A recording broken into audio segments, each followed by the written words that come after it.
Yo, what's up guys? Galing ako kanina ng audition ng Pilipinas Got Talent.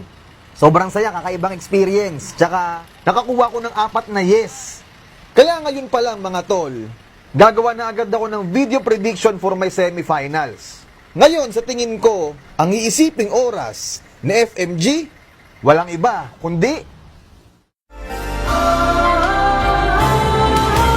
Once upon a time, sa aking buhay,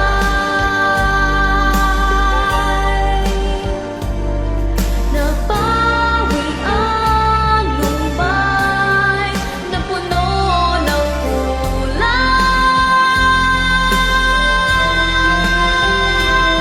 Lahat natutupad, panaginip at pangarap.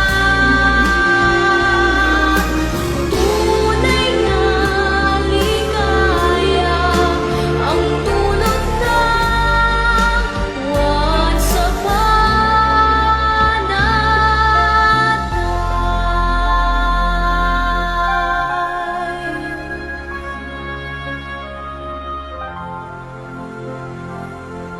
alas 4.